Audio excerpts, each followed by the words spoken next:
아저씨, 제 동생 좀 묻어주세요. 새벽 3시 차가운 국도에서 얇은 옷만 걸친 채 10살 아이가 죽어가는 동생을 안고 있었습니다. 7년 전 아내와 딸을 뺑소니로 잃은 서태규 회장은 그날도 사고 현장을 찾았다가 이 아이들을 발견했죠. 500억 재벌이 구한 맨발의 남매. 태규는 이들을 지키기로 결심했지만 법은 아이들 편이 아니었습니다. 절망과 싸우던 태규는 어느 날 소름 끼치는 단서 하나를 발견하게 됩니다. 도대체 이 만남 뒤에는 무엇이 숨어 있을까요? 그리고 세 사람 앞에 펼쳐질 진실은 무엇일까요? 사연 시작 전 구독과 좋아요로 함께 해주세요. 대한건설 회장실의 거대한 유리창 너머로 서울의 스카이라인이 펼쳐졌습니다. 45세의 태규는 창밖을 내려다보며 깊은 생각에 잠겨 있었죠. 이 화려한 공간에는 성공한 기업가의 권위는 있었지만 따뜻한 온기는 찾아볼 수 없었습니다. 노크 소리와 함께 김 비서가 조심스럽게 문을 열고 들어왔습니다. 회장님, 오늘이 그날입니다. 일정은 모두 비워두었습니다. 태규는 고개만 살짝 끄덕였습니다. 무거운 한숨이 그의 입에서 새어나왔죠. 말없이 일어선 그는 옷걸이에 걸린 검은 재킷을 집어들었습니다. 김 비서는 15년을 함께 일했지만 이날만큼은 어떤 말도 덧붙이지 않았습니다. 지하 주차장으로 향하는 태규의 발걸음은 무거웠습니다. 평소와 달리 기사를 부르지 않고 직접 운전대를 잡았죠. 차 안에는 희미한 클래식 음악만이 흐르고 있었습니다. 조수석에는 하얀 국화 꽃다발이 조용히 놓여 있었어요. 매년 이맘때면 그는 하루 종일 정상적인 일과가 불가능했습니다. 밤이 깊어지면 혼자 운전대를 잡고 도망치듯 집 밖을 나왔고 그렇게 정신없이 시간을 흘려보내다 보면 어느새 새벽이 되어 있었습니다. 그리고 그 새벽이 되면 그는 결국 늘 같은 길로 향했습니다. 7년 전 아내 수정과 딸 가빈이 세상을 떠난 그 뺑소니 사고 현장으로 말이죠. 같은 시각 도시 외곽의 허름한 햇살 보육원에서는 전혀 다른 풍경이 펼쳐지고 있었습니다. 낡은 방 한 구석에서 10살 윤우가 3살 동생 나진의 입가에 묻은 밥풀을 조심스럽게 떼어내고 있었죠. 나진아, 이제 다 먹었지? 착하네, 우리 나진이. 나진은 오빠의 품에 폭 안겨 있었습니다. 윤우가 잠시만 보이지 않아도 불안해하며 울음을 터뜨리곤 했죠. 윤우는 그런 동생이 안쓰럽기도 하고 사랑스럽기도 했습니다.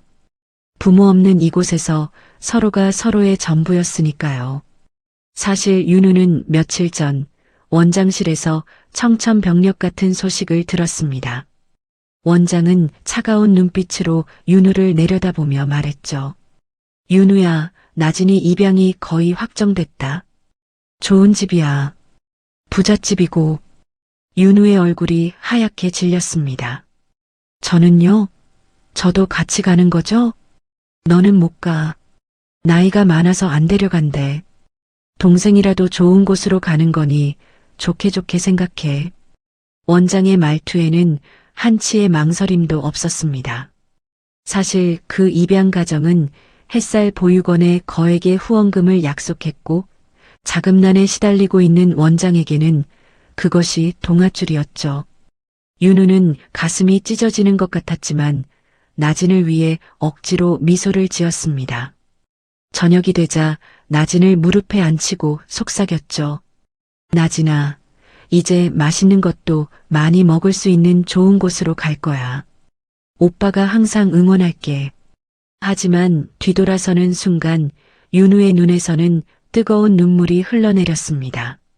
나진은 입양이 뭔지 정확히 알지 못했지만 본능적으로 오빠와 헤어진다는 사실을 감지했습니다. 그날부터 밥을 거부하기 시작했죠. 밤마다 오빠 가지 마. 라고 울부짖으며 악몽에 시달렸습니다. 급기야 고열이 오르고 구토를 하며 시름시름 앓기 시작했어요. 윤우는 나진의 이마를 만져보고 깜짝 놀랐습니다. 불덩이처럼 뜨거웠죠. 허겁지겁 원장실로 달려갔습니다. 원장님, 나진이가 너무 아파요. 열이 펄펄 끓어요. 병원 좀 보내주세요. 원장은 서류를 보던 고개도 들지 않았습니다. 감기야. 약 먹이고 재워. 원장님, 진짜 위험해 보여요. 제발요. 입양 앞두고 병원 기록 남으면 취소된다고. 쓸데없는 소리 하지 말고 나가. 원장의 고함에 윤우는 어쩔 수 없이 물러났습니다. 하지만 시간이 지날수록 나진의 상태는 악화되었죠. 의식이 흐릿해지고 숨소리가 가빠졌습니다. 다른 직원이 앰뷸런스를 부르려 했지만 원장은 후원금이 날아간다며 막았습니다. 윤우는 직감했습니다. 이대로 있으면 나진이 죽을 거라고. 그날 밤 모두가 잠든 새벽 3시 윤우는 결심했죠. 축 늘어진 나진을 자신의 얇은 겉옷으로 꽁꽁 감쌌습니다.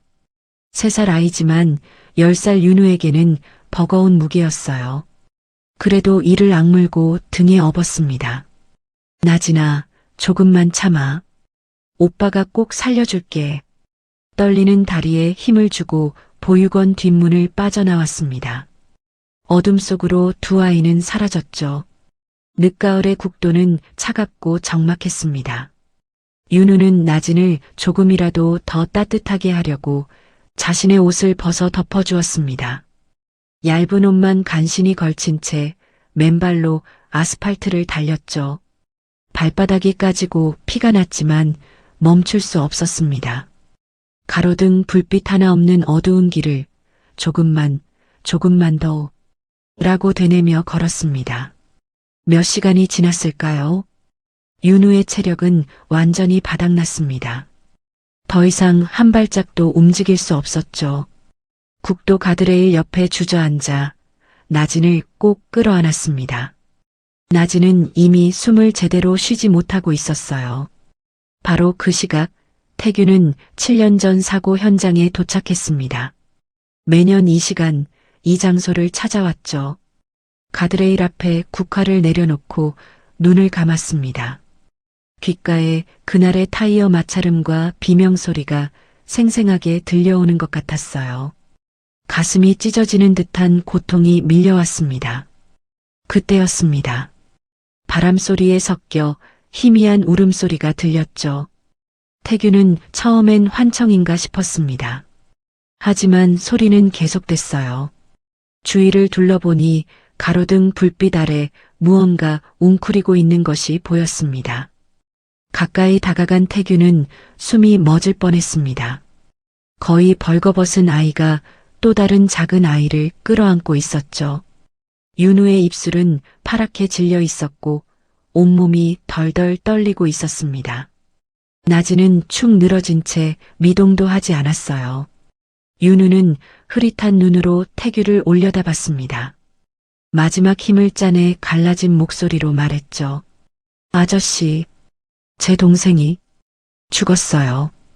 동생 좀 땅에 묻어주세요. 그 순간 태규의 눈앞에 7년 전 피투성이가 되어 숨져가던 딸 가빈의 모습이 겹쳐 보였습니다. 똑같이 3살이었던 가빈이 온몸에 전율이 흘렀고 다리가 휘청거렸죠. 하지만 태규는 정신을 차리고 나진의 목에 손을 댔습니다. 아주 미약하지만 맥박이 느껴졌어요. 아니야, 살아있어. 숨쉬고 있어. 태규는 자신의 코트를 벗어 윤우에게 덮어주고 두 아이를 번쩍 안아 차에 태웠습니다. 아저씨가 반드시 살릴 거야. 걱정하지 마. 119에 신고했지만 한시가 급했습니다. 태규는 엑셀을 끝까지 밟았습니다. 칠흑 같은 도로를 미친 듯이 질주했죠. 뒷좌석에서 윤우는 나진의 차가운 손을 꼭 잡은 채 소리 없이 눈물을 흘렸습니다. 그때는 몰랐습니다. 이 밤의 만남이 세 사람의 인생을 송두리째 흔들어 놓게 될 줄은요. 야간 응급실은 차가운 공기로 가득했습니다.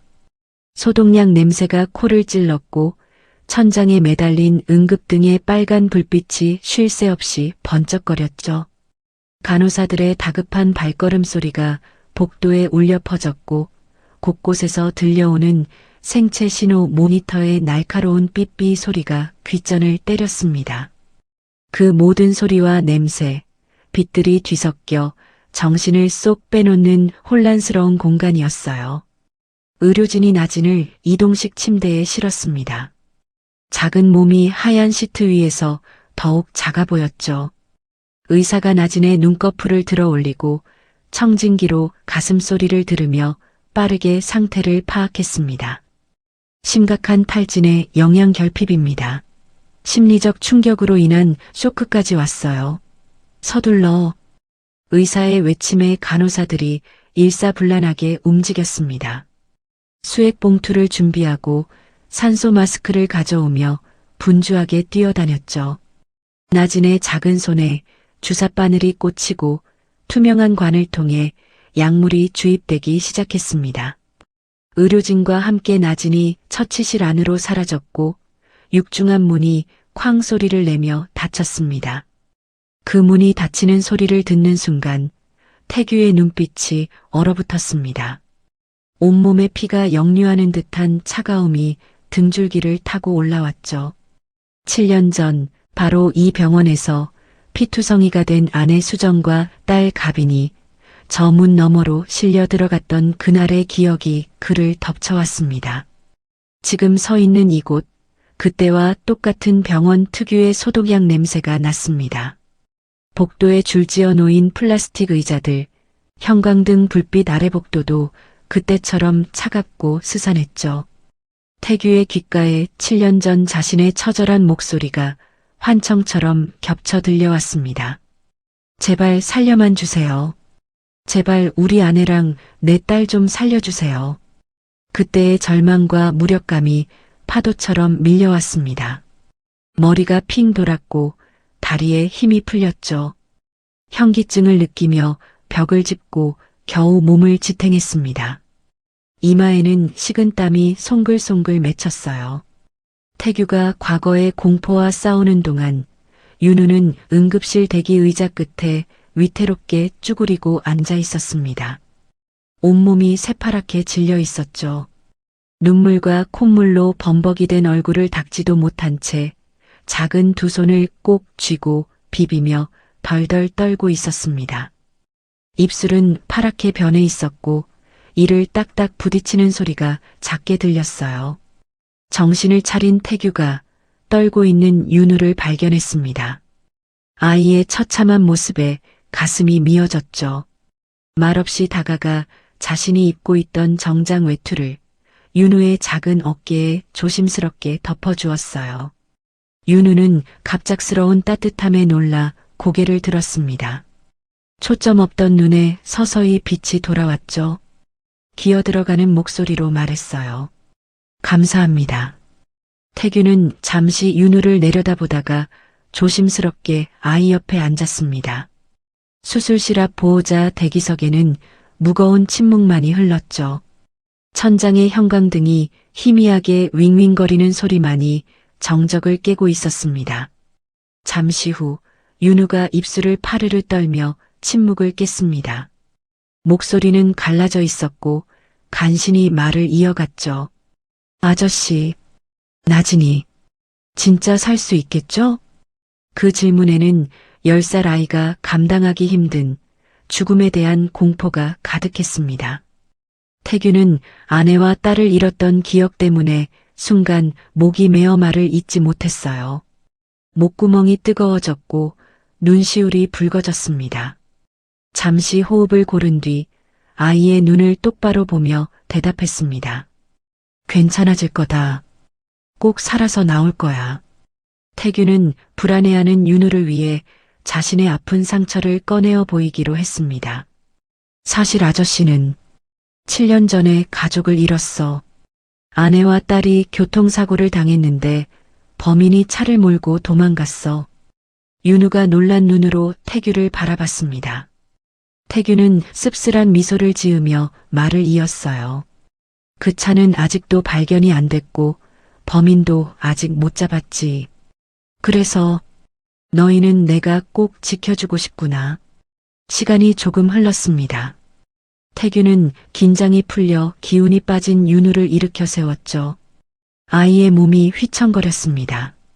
가자. 뭐라도 좀 먹자. 병원 구내식당은 새벽 시간이라 한산했습니다. 형광등 불빛만 희미하게 켜져 있었고 주방 한쪽에서만 김이 모락모락 피어올랐죠. 윤우는 입맛이 없다며 고개를 저었지만 태규가 부드럽게 설득했습니다. 네가 힘을 내야 나진이가 깨어나면 돌봐주지. 김이 펄펄 나는 국밥이 나왔습니다. 윤우는 마지못해 숟가락을 들었죠. 떨리는 손으로 국물을 한 숟가락 떠서 입에 넣었습니다. 그런데 따뜻한 국물이 목구멍을 넘어가자 참았던 설움이 한꺼번에 터져 나왔어요. 국물 위로 눈물이 후두둑 떨어졌습니다. 윤우는 숟가락을 내려놓고 어깨를 들썩이며 흐느꼈습니다.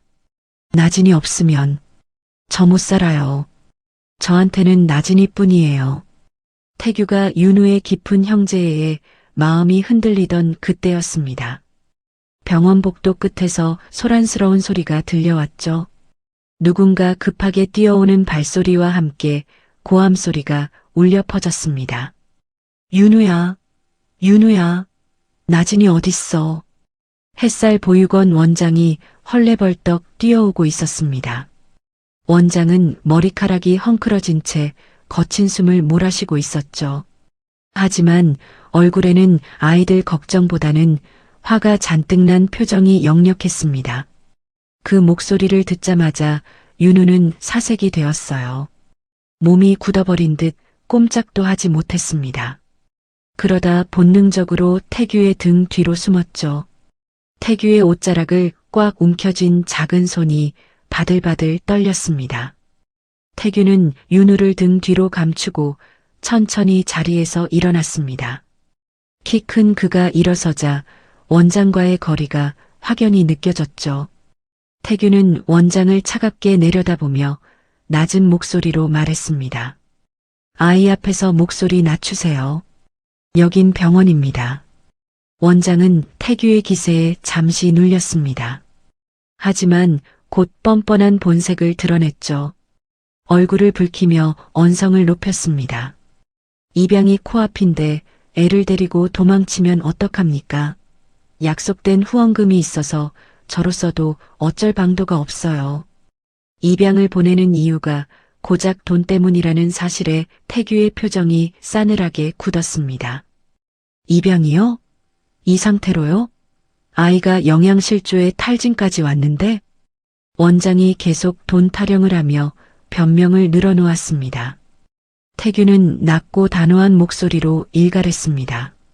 후원금이 중요합니까? 아니면 아이 목숨이 중요합니까? 원장은 말문이 막혔습니다. 입을 열었다 닫기를 반복하며 뻐끔거렸죠. 태규는 즉시 주머니에서 휴대전화를 꺼냈습니다. 김비서의 번호를 눌렀죠. 지금 당장 햇살 보육원 후원금 처리해. 금액은 그쪽이 입양 가정과 합의한 금액의 2배로 입금하세요. 지금 당장. 통화 내용을 들은 원장의 눈이 휘둥그레졌습니다. 예, 2배요? 지금 진짜 주신다는 겁니까? 태규는 돈에 눈먼 원장을 경멸 어린 시선으로 바라보며 말했습니다. 대신 조건이 있습니다. 두 아이 모두 오늘부터 제 보호 아래 들어옵니다. 원장은 돈을 받게 되자 태도가 180도 바뀌었습니다. 비굴한 웃음을 지으며 허리를 굽혔죠. 아이고, 회장님이시라면 믿고 맡기죠. 한 달 안에만 입양 서류 작성해서 보내주세요. 태규는 차갑게 못을 박았습니다. 한 달이면 충분합니다. 제가 책임집니다. 바로 그때였습니다. 응급실 문이 스르륵 열렸어요. 흰 가운을 입은 의사가 마스크를 내리며 걸어 나왔습니다. 모두가 숨을 멈추고 의사의 입을 바라봤죠.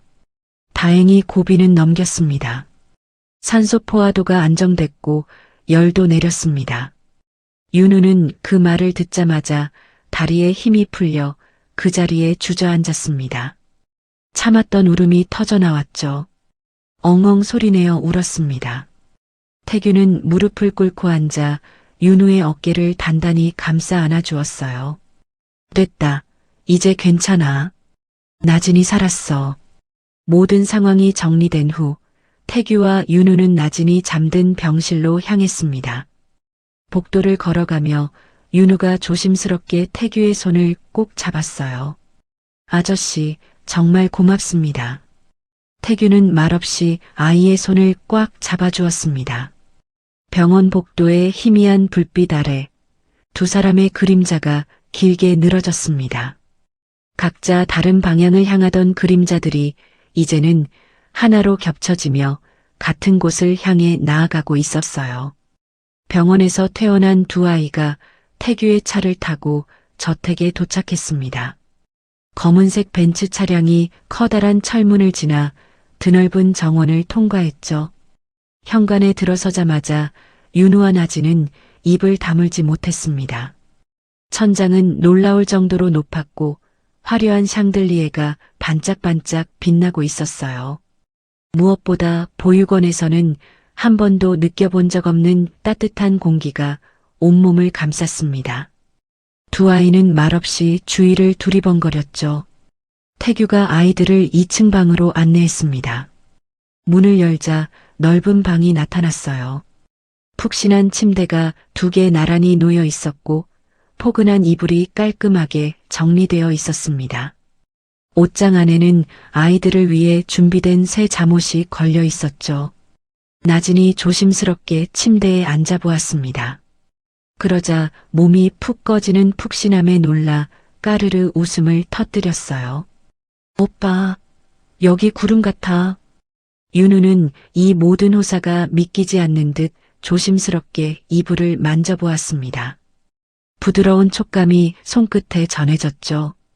보육원의 딱딱한 마룻바닥 위 얇은 담요가 전부였던 아이에게는 꿈만 같은 일이었습니다. 나진은 따뜻한 환경에서 놀라울 정도로 빠르게 건강을 회복했습니다. 며칠 만에 창백했던 얼굴에 혈색이 돌았고 밥그릇을 싹싹 비우며 맛있다고 방긋 웃었죠. 제 나이 또래의 밝은 모습을 되찾아가고 있었습니다. 윤우는 처음엔 이곳이 낯설어 경계심을 보였습니다. 밤이면 나진을 꼭 끌어안고 문을 바라보며 잠들곤 했죠. 하지만 태규가 서툴게 직접 식사를 챙겨주고 아이들이 잠들 때까지 문 밖을 지켜주는 등 세심한 배려를 보이자 조금씩 마음의 문을 열기 시작했습니다. 일주일이 지났습니다. 폭풍 전야와도 같은 짧지만 강렬한 평온이 저택을 감쌌죠. 윤우는 여전히 밤마다 습관처럼 나진을 꼭 껴안고 잤지만 생활에 적응하면서 악몽을 꾸는 빈도가 현저히 줄어들었습니다. 잠든 윤우의 표정도 한결 편안해 보였어요. 어느 날 저녁 태규가 퇴근길에 사온 아이들의 새 옷을 입혀보았습니다.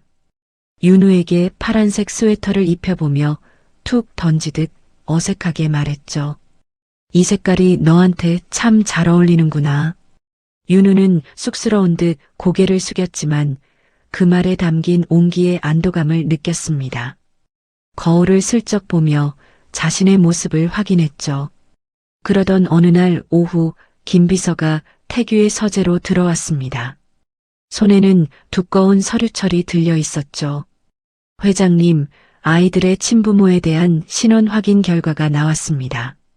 태규가 고개를 들었습니다. 김비서가 조심스럽게 말을 이었어요. 친모는 3년 전 나진을 출산한 직후 내연남과 도주했고 아이들의 아버지는 저희 회사의 건설 노동자였습니다. 태규의 표정이 굳어졌습니다. 김비서의 보고는 계속되었죠. 아이들의 친부는 회장님이 7년 전 기자회견을 하셨던 그 대형 붕괴 사고 사망자 명단에 있습니다. 태규는 숨을 들이켰습니다. 손끝이 하얗게 굳어버렸죠.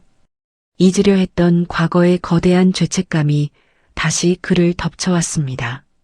7년 전 현장 관리자의 치명적인 실수로 공사가 진행 중이던 건물이 붕괴되어 공사장 인부 23명이 숨진 사건이 있었습니다. 안전을 최우선으로 생각했던 태규에게 직접적인 책임은 없었지만 태규는 회사 대표 자격으로 모든 죄책을 짊어진 채 기자회견장에 서야 했었죠. 그때 숨진 공사장 인부 중 한 명이 윤우와 나진의 아버지였던 것입니다. 그날 밤 태규는 잠을 이루지 못했습니다. 새벽 2시가 넘어서도 서재에 앉아 멍하니 7년 전 사고 당시의 뉴스 영상을 다시 틀었죠. 자책과 회피 그리고 아이들을 위해 진실을 알아야 한다는 책임감이 뒤섞인 복잡한 심정으로 화면을 응시했습니다. 바로 그때였습니다. 윤우가 목이 말라 물 한 잔을 가지러 나왔다가 열린 서재 문틈으로 그 영상을 우연히 목격했죠. 화면 속에는 검은 정장을 입은 젊은 태규가 수십 명의 기자 앞에서 고개를 숙이며 말하고 있었습니다. 모든 것은 제 책임입니다. 죄송합니다. 윤우가 떨리는 목소리로 속삭였습니다. 저 사람이 아저씨였어요? 태규는 화들짝 놀라 뒤를 돌아봤습니다. 윤우의 흔들리는 눈빛을 피하지 못한 채 숨을 고르게 들이쉬었죠. 그리고 천천히 고개를 끄덕였습니다. 윤우의 표정이 서서히 굳어가며 차갑게 변했습니다. 작은 주먹이 떨리고 있었어요. 우리 아빠 공사장에서 일하다가 죽었대요. 고아원 어른들이 그랬어요. 그 회사 사장님이 나쁜 사람이라고, 우리 아빠 죽게 만든 사람이라고. 태규는 아무런 변명도 하지 못하고 침묵했습니다. 그 침묵은 윤우에게 긍정의 뜻으로 다가왔죠. 조숙했던 10살 아이의 억눌린 트라우마가 한 번에 터져나왔습니다. 아저씨가 그 회사 사장님 맞아요? 그럼 우리 아빠가 죽은 것도 아저씨 때문이에요? 말이 끊겼습니다. 윤우는 숨을 헐떡이다가 갑자기 울음을 터뜨렸어요. 자다 깬 나진도 거실로 달려나왔습니다. 영문도 모른 채 우는 오빠의 손을 꼭 잡고 같이 목 놓아 울었죠. 태규는 우는 윤우에게 다가가 무릎을 꿇고 눈을 맞췄습니다. 도망치지 않고 진심을 전했어요. 윤우야, 너희 아빠 일, 그건 정말 미안하다. 내가 아무리 변명해도 책임자는 결국 나니까. 평생 갚아도 모자랄 죄야. 태규는 아이의 눈을 보며 단호하고 따뜻하게 덧붙였습니다. 하지만 윤우야, 내가 너희를 데려온 건 단지 그 죄책감 때문만이 아니야. 네가, 나진이가 그냥 너희라서 내가 손을 내민 거야. 윤우는 태규의 말에 울면서 그를 밀치기도 하고 다시 옷자락을 붙잡기도 하며 혼란스러워했습니다. 아저씨가 밉지만 동시에 아저씨가 너무 필요한 자신의 이중적인 마음에 괴로워하며 밤을 지새웠죠. 새벽녘이 되었습니다. 윤우는 여전히 혼란 속에 휩싸여 있었어요. 아저씨가 좋다는 감정과 아빠를 죽게 만든 사장님이라는 충격이 뒤섞여 머리가 터질 것 같았습니다. 결국 윤우는 마음을 정리하기 위해 잠시 밖으로 나가기로 결심했죠. 윤우는 곤히 잠든 나진을 깨우지 않으려 발끝으로 조심조심 걸었습니다. 쌀쌀한 새벽 공기 속에 얇은 겉옷 하나만 걸친 채 저택 현관문을 열고 밖으로 나갔어요. 저택 근처 공원 벤치까지 걸어가 웅크리고 앉았습니다. 차가운 바람이 볼을 스쳤지만 느끼지 못했죠. 아저씨가 싫은 건 아닌데 왜 이렇게 마음이 아프지? 혼자 중얼거리며 눈물을 삭였습니다. 아침 7시 윤우가 사라진 것을 알게 된 태규는 얼굴이 하얗게 질렸습니다. 윤우가 다치지는 않았을까? 추운 새벽에 위험하지는 않았을까? 과거 딸 가빈을 잃었던 트라우마가 공황장애 수준으로 올라왔어요. 손이 덜덜 떨렸습니다. 김비서, 경비 인력 총동원해. 윤우를 찾아. 태규는 비서와 경비원들을 모두 동원했습니다. 자신도 직접 차를 몰고 주변을 샅샅이 뒤졌죠. 제발, 제발. 절박한 심정으로 윤우를 찾아 헤맸습니다. 30분이 지났을까요? 공원 벤치에 홀로 앉아 있는 작은 등을 발견했습니다. 태규가 달려갔습니다. 윤우는 울먹이며 속마음을 토해냈어요. 아저씨, 미워하고 싶은데. 근데 아저씨가 너무 우리한테 잘해줘서.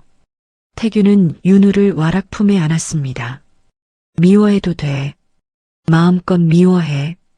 하지만 나는 너를 절대 놓지 않을 거다. 태규의 품에 안겨 저택으로 돌아온 윤우를 깨어난 나진이 울먹이며 맞이했습니다. 오빠, 어디 갔었어? 윤우는 나진을 꼭 안아주었고 태규는 두 아이를 함께 감쌌습니다. 새벽빛이 거실 창문으로 들어왔죠. 세 사람의 그림자가 하나로 겹쳐졌습니다. 비 온 뒤 땅이 굳어지듯 갈등을 겪고 나서 더욱 단단해진 가족의 모습이었습니다. 저녁 식사를 마친 거실에는 따뜻한 공기가 감돌았습니다. 윤우는 식탁에 펼쳐놓은 교과서를 보며 연필을 쥐고 숙제를 하고 있었고 그 옆에서 태규는 노트북으로 회사 일을 처리하고 있었죠.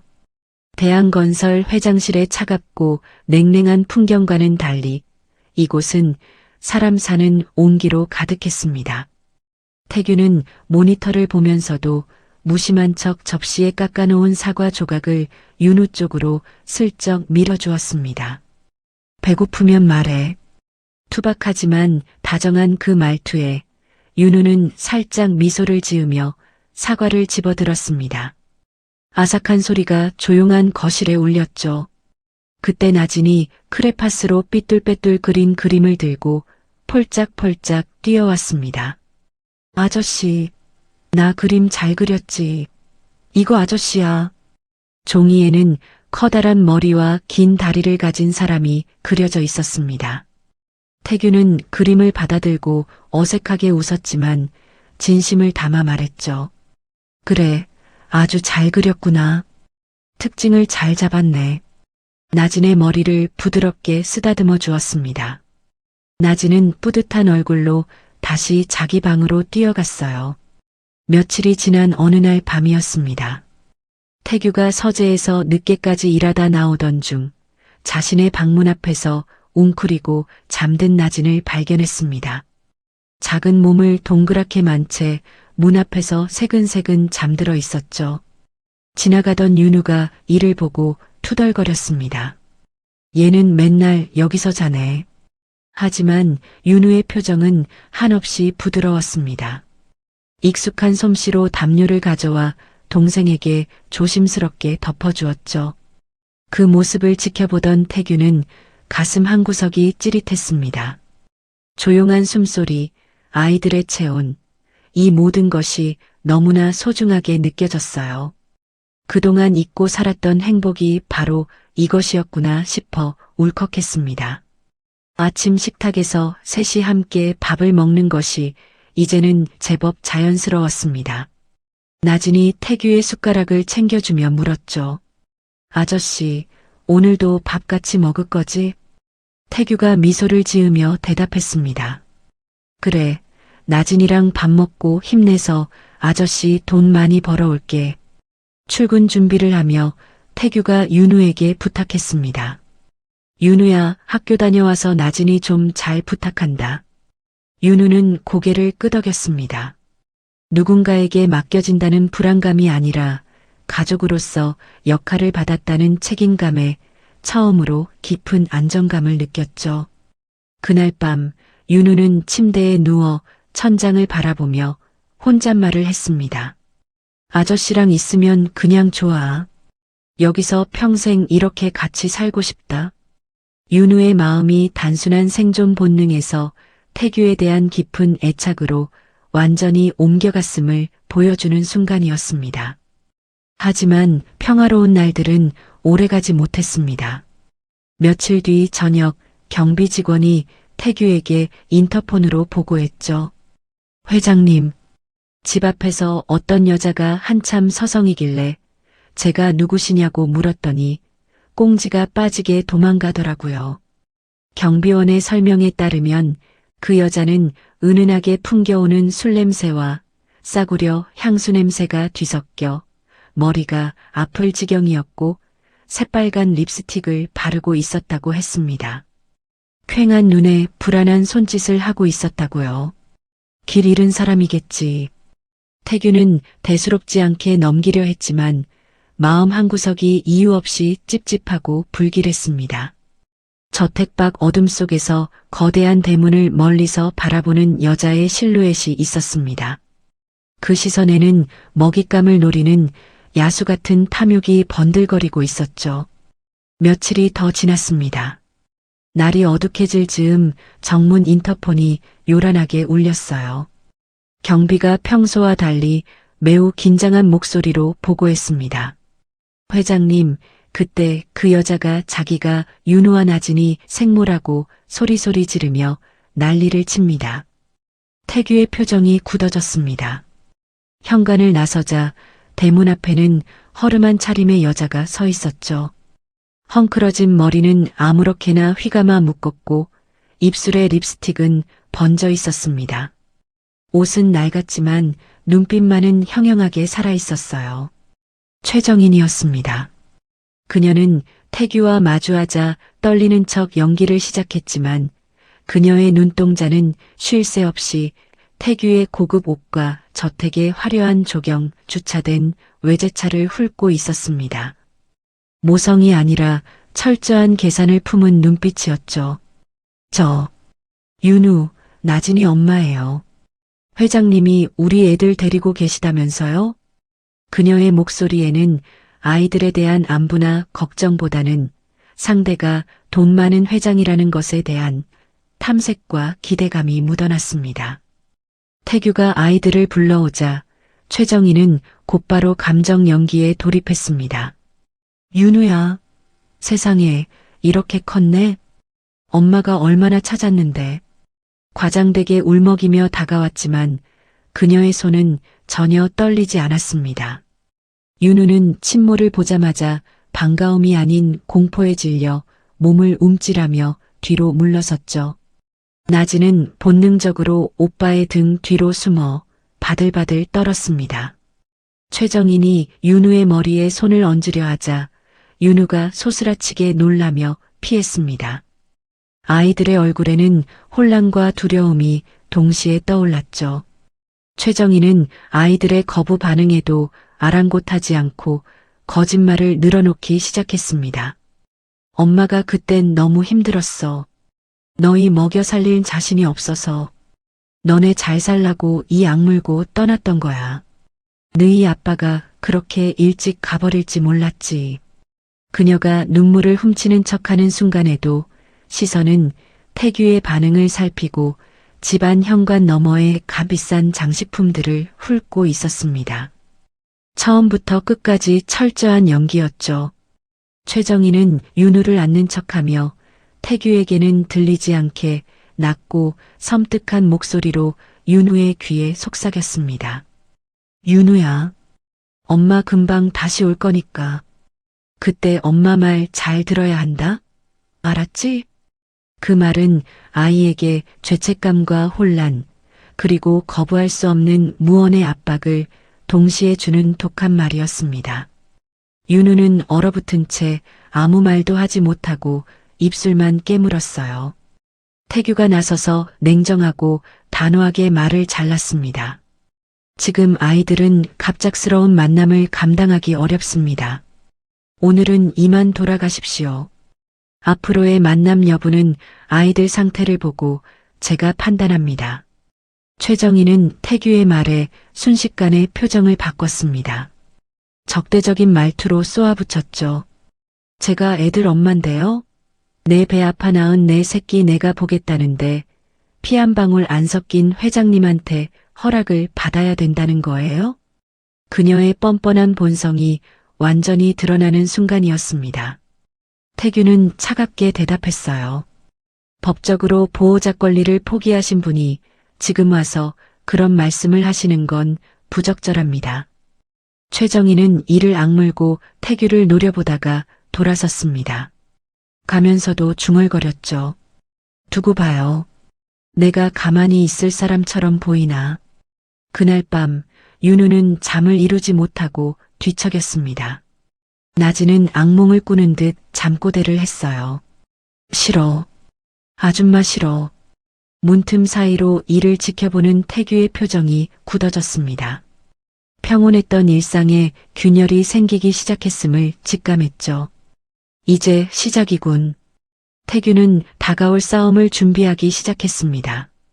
아이들을 지키기 위한 전쟁이 곧 시작될 것임을 알고 있었어요. 친모가 다녀간 그날 밤 태규는 잠을 이루지 못하고 어두운 서재에 홀로 앉아 있었습니다. 위스키 잔만 만지작거리며 창밖을 바라봤죠. 7년 전 아내 수정과 딸 가빈을 잃었던 그날 밤 이후 처음으로 심장이 조여오는 똑같은 공포와 두려움을 느끼고 있었습니다. 다시는 잃고 싶지 않은데 혼잣말이 텅 빈 서재에 울렸습니다. 다음 날 아침 식탁에 앉은 나지는 어제의 일을 잊은 채 해맑게 웃으며 밥을 먹고 있었습니다. 나진이 숟가락으로 반찬을 집어 태규의 밥그릇에 올려놓으며 말했죠. 아저씨, 이거 맛있다. 먹어봐. 그 평온한 모습을 보는 태규의 얼굴은 오히려 딱딱하게 굳어졌습니다. 이 웃음을 내가 지키지 못할 수도 있다는 생각에 목이 메어왔어요. 눈치 빠른 윤우가 태규의 어두운 표정을 읽고 수저를 멈췄습니다. 아저씨, 혹시 무슨 일 있어요? 태규는 애써 입꼬리를 올리며 대답했습니다. 아니야, 회사 일이 좀 바빠서 그래. 하지만 흔들리는 눈빛은 감추지 못했습니다. 태규는 불안감을 해소하기 위해 직접 햇살 보육원을 찾아갔습니다. 원장은 태규를 보자마자 난처한 표정을 지었죠. 사무실로 들어가 문을 닫은 원장이 깊은 한숨을 내쉬었습니다. 회장님, 사실 며칠 전에 그 여자가 찾아왔습니다. 윤우랑 나진이 엄마요. 내 애들 서류 내놓으라며 고래고래 소리를 지르고 난동을 부렸어요. 양심도 없지. 원장은 고개를 저으며 말을 이었습니다. 회장님, 저도 돕고 싶지만 법적으로 친모가 나타나서 양육 의지를 보이면 저희 같은 기관은 아무런 권한이 없습니다. 친권이 살아있으니까요. 태규는 책상을 내리치며 항변했습니다. 나진이 태어나자마자 집 나갔던 여자입니다. 원장님도 아시잖아요. 윤우는 몰라도 나진이는 그 여자가 자기 엄마인 줄도 모릅니다. 원장은 또다시 고개를 저었습니다. 법이 그래요, 법이. 법은 무조건 핏줄 편입니다. 애들 밥을 쫄쫄 굶기거나 뭐 확실하게 이 여자가 애들 학대했다 이런 거면 모를까요? 절박해진 태규는 회사로 돌아와 전담 로펌의 변호사들을 긴급 소집했습니다. 대한건설 최고층인 45층 회의실에 대한민국에서 손꼽히는 변호사들이 모였지만 그들의 반응은 냉소적이었죠. 현행법상 친모가 돌아오면 친권과 양육권은 자동으로 부활합니다. 막을 방법이 없습니다. 수석 변호사의 말에 태규가 호소했습니다. 아이들이 친모를 두려워하고 거부한다. 이게 증거가 안 됩니까? 변호사는 단호하게 선을 그었습니다. 단순한 정서적 거부감은 법정에서 증거로 채택되기 어렵습니다. 신체적 학대나 명확한 방임의 물적 증거가 없다면 회장님이 승소할 확률은 제로에 가깝습니다. 회의실이 무거운 정적에 잠겼습니다. 태규는 의자 팔걸이를 부서질 듯 움켜쥔 채 턱을 떨었어요. 자신이 가진 돈과 권력으로도 법이라는 거대한 벽 앞에서는 아이 하나 지킬 수 없다는 무력감에 깊은 절망을 느꼈습니다. 다음 날 오후 태규의 저택 대문 앞에서 최정인이 그를 기다리고 있었습니다. 그녀에게서는 싸구려 향수 냄새와 퀴퀴한 술 냄새가 섞여났고 표정에는 비열한 웃음이 걸려 있었죠. 회장님, 저도 사람인데 내 새끼 보고 싶은 건 당연하잖아요. 근데 제가 형편이 어려워서 직접 키우기보단 회장님이 돈 좀 쓰시면 서로 편하지 않겠어요? 태규가 무시하려 하자 최정희는 본색을 드러냈습니다. 제가 조사를 좀 해봤는데 회장님 회사랑 집 주소는 물론이고 김비서 이름까지 다 알겠더라고요. 뭐 우리 애들한테 해코지할 생각은 없지만 사람이 궁지에 몰리면 무슨 짓을 할지 모르잖아요. 소름 끼치는 미소를 지으며 협박을 이어갔습니다. 그때 마당에 나와 있던 나진을 본 최정희는 나진에게 다가가 나진의 얼굴 바로 앞에서 짝 하고 큰 소리로 박수를 쳤습니다. 깜짝이야. 누굴 닮아서 이렇게 겁이 많아? 엄마가 누군지도 몰라. 나진이 자지러지게 울음을 터뜨렸습니다. 윤우가 달려와 동생을 감싸며 소리쳤죠. 하지 마세요. 저리 가요. 최정희는 그 모습을 보며 재밌다는 듯 낄낄거렸습니다. 그녀는 태규에게 다가와 낮게 속삭였습니다. 간단해요. 매달 1,000만 원씩 보내세요. 내가 낳아줬으니까 그 정도 보답은 받아야죠. 돈만 주면 아이들 깨끗하게 포기할게요. 태규는 분노에 차 단호하게 거절했습니다. 아이들을 물건 취급하며 흥정하지 마십시오. 나는 당신 같은 사람의 더러운 협박에 절대 응하지 않습니다. 최정희는 얼굴을 굳히며 말했습니다. 후회하실 거예요, 회장님. 그녀가 돌아선 뒤 태규는 멀어지는 뒷모습을 보며 불길한 예감에 휩싸였습니다. 몇 주가 지났습니다. 태규 앞으로 법원 등기가 도착했죠. 1차 양육권 소송의 결과였습니다. 판결문을 펼친 태규의 얼굴이 창백해졌어요. 피청구인 친모에게 특별한 결격 사유가 없으므로 임시 양육권을 친모에게 부여한다. 변호사가 옆에서 말했습니다. 예상된 결과입니다. 친모에게 정가나 학대 기록이 없어서 법원이 손을 들어줄 수밖에 없습니다. 태규는 판결문을 쥔 채 바닥으로 무너져 내렸습니다. 결국 그날이 왔습니다. 집행관과 경찰 그리고 최정인이 아이들을 데려가기 위해 저택으로 들이닥쳤죠. 윤우는 상황을 파악하고 울음을 참으려 입술을 깨물었지만 결국 터져나오는 눈물을 막지 못했습니다. 아저씨, 저희 안 가면 안 돼요? 제가 잘못했어요. 저 진짜 말 잘 들을게요. 윤우가 태규에게 매달렸습니다. 나진은 공포에 질려 바닥에 누워 손발을 버둥거렸어요. 싫어. 아저씨랑 있을 거야. 저 아줌마 싫어. 아이의 비명이 저택을 가득 채웠습니다. 최정희는 우는 아이들을 억지로 잡아 끌며 뻔뻔하게 웃었습니다. 얘들아, 엄마랑 가야지. 남의 집에서 떼쓰면 못 써. 그녀의 눈은 웃고 있었지만 아이들의 팔을 잡은 소나기 힘은 거칠기 짝이 없었습니다. 태규는 경찰의 제지로 아이들에게 다가가지 못한 채 끌려가는 두 아이를 향해 떨리는 목소리로 외쳤습니다. 윤우야, 나진아, 아저씨가 꼭 다시 데리러 갈게. 조금만 기다려. 아저씨가 반드시 찾아갈게. 두 아이는 울부짖으며 강제로 차에 실려갔습니다. 차 문이 닫히고 엔진 소리가 멀어져 갔죠. 태규는 차가운 도로 위에 무릎을 꿇고 앉아 손으로 얼굴을 감쌌습니다. 아이들의 울음소리가 멀어질수록 태규의 손끝에서 모든 온기가 빠져나갔습니다. 행복이라는 이름의 작은 세계가 너무나 가볍게 부서졌어요. 한참을 그렇게 있던 태규가 천천히 눈물을 닦으며 고개를 들었습니다. 그의 눈빛은 서늘하게 빛났죠.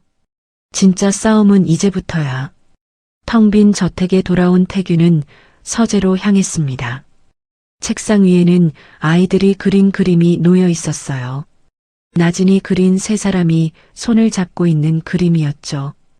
태규는 그 그림을 가슴에 품었습니다. 무너진 행복을 되찾기 위한 전쟁이 시작되고 있었습니다. 최정희는 울부짖는 아이들을 강제로 차에 태워 재혼한 남자의 집으로 데려갔습니다. 차가 멈춘 곳은 도시 외곽의 낡고 허름한 다세대 주택이었죠. 페인트가 벗겨진 건물 외벽과 녹슨 철제 계단이 을씨년스러운 분위기를 자아냈습니다. 윤우와 나진은 낯선 풍경에 잔뜩 겁을 먹고 서로의 손을 꼭 잡은 채 떨고 있었어요. 태규 아저씨의 따뜻한 저택과는 너무나도 대조적인 곳이었습니다. 현관문을 열자마자 코를 찌르는 술 냄새와 찌든 담배 냄새가 훅 끼쳐왔습니다. 거실은 발 디딜 틈 없이 더러웠죠. 바닥에는 빈 맥주캔과 배달 음식 봉지들이 아무렇게나 널브러져 있었고 구석구석에는 담배꽁초로 가득한 재떨이가 놓여 있었습니다.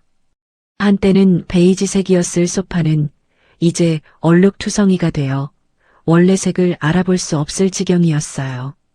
거실 소파에는 재혼한 남자 신창민이 TV 앞에 발을 올린 채 맥주를 마시고 있었습니다. 게임기 조작음만 요란하게 울리는 삭막한 공간이었죠. 윤우와 나진은 들어가지도 못한 채 현관 구석에 쭈뼛쭈뼛 서 있었습니다. 나진은 오빠의 옷자락을 생명줄처럼 잡고 놓지 않았어요. 고사리 같은 손가락이 하얗게 질려 있었습니다. 신창민이 게임을 하다 말고 아이들을 힐끗 보더니 첫마디를 던졌습니다.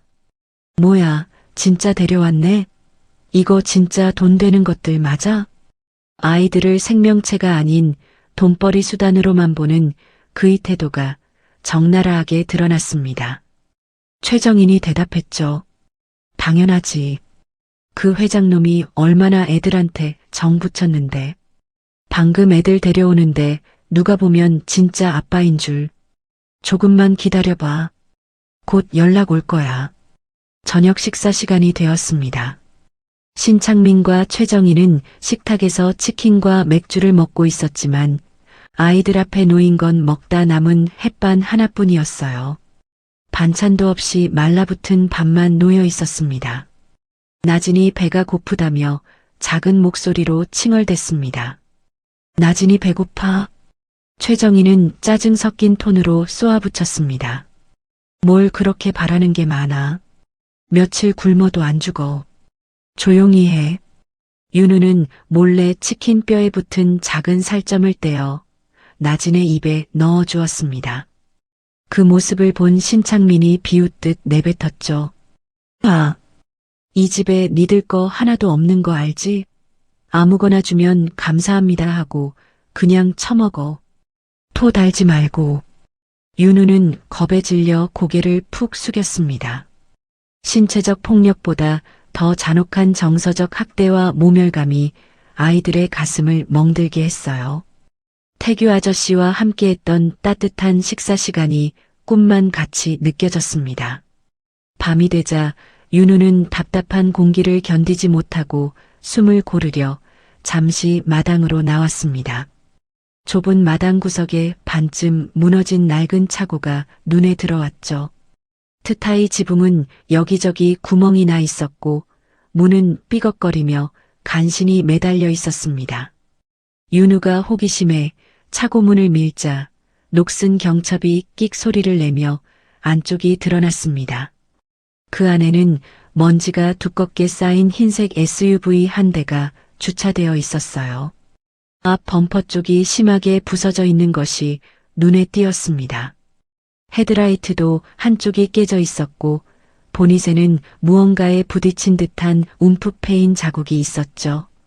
윤우가 가까이 다가가 뒷문을 살펴보았습니다. 거기에는 빛바랜 스티커가 하나 붙어 있었어요. 건드리면 물어요. 무서운 불독 그림과 함께 적힌 그 문구를 보는 순간 윤우는 이유 모를 오싹함에 뒷걸음질 쳤습니다. 마치 그 스티커가 무언가 끔찍한 비밀을 숨기고 있는 것처럼 느껴졌어요. 그때 윤우를 찾으러 나온 최정인이 날카롭게 소리쳤습니다. 야, 이윤우, 너 거기서 뭐해? 누가 네 맘대로 밖에 나다니래? 당장 안 들어와. 윤우는 화들짝 놀라 급히 방으로 뛰어들어갔습니다. 하지만 깨진 범퍼와 건드리면 물어요. 스티커의 잔상은 머릿속에서 쉽게 지워지지 않았어요. 무언가 불길한 예감이 가슴을 짓눌렀습니다. 다음 날 새벽 윤우의 얕은 기침 소리가 들렸습니다. 희미한 불빛 아래 드러난 윤우의 얼굴 안쪽에는 선명한 멍자국이 있었고 옷깃 사이로 등에도 퍼렇게 번진 멍이 보였어요. 전날 밤 신창민이 나진이가 잠을 안 잔다는 이유로 손을 들자 윤우가 몸을 날려 나진을 감싸고 대신 맞은 것이었습니다. 신창민의 거친 손길은 가차 없었고 윤우의 작은 몸은 그 충격을 고스란히 받아냈죠. 윤우는 아프다는 말도 하지 않았습니다. 입술을 꾹 다문 채 그저 조용히 거친 숨만 고를 뿐이었어요. 반대로 나진은 울먹이며 오빠의 멍든 얼굴을 조망만한 손으로 조심스럽게 만지며 속삭였습니다. 오빠 괜찮아? 오빠 많이 아프지? 윤우는 대답 대신 나진을 다시 꼭 끌어안고 조용히 머리를 쓰다듬어 주었습니다. 하지만 윤우의 작은 손은 공포로 미세하게 떨리고 있었어요. 10살 아이가 감당하기에는 너무나 무거운 현실이었습니다. 그날 밤 늦은 시각이었습니다. 나진이 갑자기 먹은 것을 토하고 열이 오르기 시작했어요. 몸이 축 가라앉아 숨쉬기조차 힘겨워 보였습니다. 이마는 불덩이처럼 뜨거웠고 온몸이 식은 땀에 젖어 있었죠. 윤우가 다급하게 최정인을 깨웠습니다. 나진이가 이상해요. 열이 너무 높아요. 병원 가야 돼요. 최정인은 핸드폰만 보며 귀찮다는 듯 말했습니다. 애 좀 토했다고 뭘 호들갑이야. 굶어. 굶으면 속 비어서 알아서 멀쩡해져. 신창민은 아예 돌아보지도 않고 코를 골며 자고 있었습니다. 윤우는 그 말을 듣는 순간 얼굴이 차갑게 굳어졌습니다. 나진은 식은땀에 젖은 채 간신히 속삭였어요. 오빠 숨쉬기 힘들어. 윤우는 이대로 두면 나진이가 진짜 죽을 수도 있다는 것을 본능적으로 느꼈습니다. 보육원에서 탈출했던 그날 밤의 공포가 다시 밀려왔죠. 윤우의 눈시울이 붉어졌습니다. 아저씨였으면 바로 안고 병원에 달려갔을 텐데 그 생각에 가슴이 미어졌어요. 윤우는 최정인과 신창민이 깊이 잠든 틈을 타 조심스럽게 몸을 일으켰습니다. 윤우는 바닥을 기어 거실 탁자에 놓인 최정인의 핸드폰을 몰래 가져왔습니다. 어둠 속에서 떨리는 손가락으로 번호를 눌렀어요. 112. 연결음이 들리는 순간 윤우의 마음속에서 참고 있던 마지막 끈이 툭 하고 끊어졌습니다. 도와주세요. 제발 우리 좀 살려주세요. 잠시 후 초인종이 울리고 경찰 2명이 들어왔습니다. 그러자 신창민의 표정이 순식간에 바뀌었어요. 그는 공손한 척 과장된 웃음을 지으며 연기했습니다. 아이고, 애들 키우다 보니 훈육하느라 제가 목소리가 좀 컸네요. 요즘 애들이 오냐오냐 자라서 이런 걸로도 신고를 하고 참. 경찰은 집을 대충 둘러보고 아이들에게 별다른 외상이 없자 대수롭지 않게 넘겼습니다. 윤우의 멍은 옷에 가려져 보이지 않았죠. 선생님, 말로 하셔야지 때리면 큰일 납니다. 얘들아, 너희도 부모님 말씀 잘 듣고 그래야 한다. 최정인이 거들며 윤우를 차갑게 노려보았습니다. 죄송해요, 경찰관님. 우리 첫째가 거짓말을 잘해요. 윤우 일로 와. 죄송하다고 해. 윤우는 입술을 피가 나도록 깨물며 고개를 숙였습니다. 경찰은 훈방 조치만 하고 돌아갔어요. 마지막 희망이 무참히 짓밟히는 순간이었습니다. 경찰이 돌아간 뒤 현관문이 닫히자마자 신창민의 목소리가 칼날처럼 차갑게 변했습니다. 이 집에 얹혀 사는 주제의 신고, 아주 귀여운 짓 하네. 윤우는 더는 버틸 힘이 없어 나진을 안고 주저앉아 오열했습니다. 미안해 나진아, 오빠가 미안해. 같은 시각 밤늦은 저택에서 태규는 텅 빈 아이들 방 앞에 홀로 앉아 있었습니다. 윤우가 쓰던 연필, 나진이 아끼던 인형은 그대로인데 아이들만 없었어요. 김비서가 조심스럽게 다가와 보고했습니다. 친모가 연락처를 바꾸고 잠적해 추적이 어렵습니다. 태규는 손등에 핏줄이 설 만큼 주먹을 꽉 쥐며 낮게 의조렸습니다. 찾아내. 무슨 수를 써서라도 당장 찾아내. 그의 목소리에는 절박함과 분노가 뒤섞여 있었습니다. 아이들을 구하기 위한 전쟁은 이제 막 시작되었을 뿐이었죠. 아이들을 빼앗긴 지 일주일째 태규는 거의 잠을 자지 못하고 있었습니다. 매일 새벽마다 차를 몰고 아이들이 있을 법한 곳들을 정처 없이 도는 것이 하루 마지막 일과가 되었죠. 경비실 앞, 햇살 보육원 근처, 그리고 집과 집 사이를 잇는 국도변을 하염없이 순찰했습니다. 검은색 세단이 텅 빈 도로를 유령처럼 떠돌았어요. 태규는 핸들을 잡은 손에 힘을 주며 혼잣말을 했습니다. 내가 무심코 지나친 골목 하나 때문에 그 아이들이 지금 어둠 속에서 울고 있을지도 몰라. 그는 김비서에게 자신의 실시간 위치를 공유하며 혹시 모를 구조 상황에 대비해 신경을 곤두세우고 있었습니다. 조수석에는 담요와 물 그리고 아이들이 좋아하는 과자가 항상 준비되어 있었죠.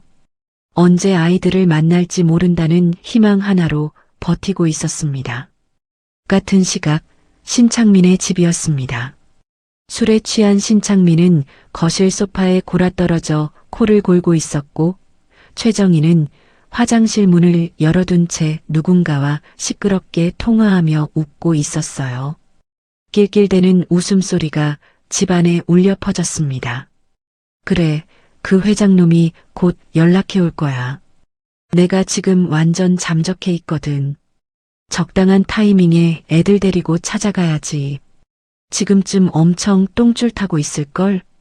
애들이 이 꼴이니까 돈 줄 수밖에 없지 뭐. 윤우는 이 틈을 놓치지 않았습니다. 일주일 동안 기회만 엿보던 그는 겁에 질린 나진의 귀에 대고 작게 속삭였어요. 나진아, 지금 아니면 우리 진짜 죽을지도 몰라. 오빠 믿지? 소리 내지 말고 따라와. 나진은 무서웠지만 오빠의 손을 꼭 잡고 고개를 끄덕였습니다. 작은 손이 차갑게 떨리고 있었죠. 윤우는 현관 쪽으로 가며 화장실에 있는 최정인을 향해 태연하게 거짓말을 했습니다. 엄마, 아저씨가 쓰레기 좀 버리고 오라는데요. 10살 아이가 살기 위해 짜낸 필사적인 기지였습니다. 통화에 정신이 팔린 최정인은 아이들을 쳐다보지도 않고 귀찮다는 듯 손짓으로 빨리 갔다 오라는 신용만 했어요. 신창민은 술에 취해 시체처럼 잠들어 있었습니다. 현관문을 나선 윤우와 나진은 뒤도 돌아보지 않고 달리기 시작했습니다. 신발도 제대로 신지 못한 채 맨발에 가까운 상태로 뛰었죠. 태규의 저택 방향까지는 10km가 넘는 먼 거리였지만 아이들에게는 그곳만이 유일한 안식처였습니다. 어두운 거리를 달리던 윤우는 숨이 턱까지 차올랐습니다. 나진은 더 힘들어했죠. 짧은 다리로는 오빠를 따라잡기도 벅찼습니다. 한참을 걷자 나진이 다리가 아파 주저앉았어요. 오빠, 나 힘들어. 발바닥이 너무 아파. 윤우는 며칠 전 신창민에게 맞아 멍이 든 다리가 욱신거리고 아팠지만 이를 악물고 동생을 등에 업었습니다. 조금만 참아, 나진아. 거의 다 왔어. 거친 숨소리만이 새벽 공기를 갈랐습니다. 윤우의 등은 땀으로 흠뻑 젖었고 다리는 후들후들 떨렸지만 멈출 수 없었어요. 시간이 얼마나 흘렀을까요? 잠에서 깬 신창민이 물을 마시러 나왔다가 아이들이 없어진 것을 발견했습니다. 현관문이 열려 있고 신발이 사라진 것을 보고 격분했죠. 이 자식들이 어디로 갔어? 감히 도망을 쳐? 신창민은 신발을 구겨 신으며 욕설을 내뱉고 술 냄새를 풀풀 풍기며 거리로 뛰쳐나갔습니다.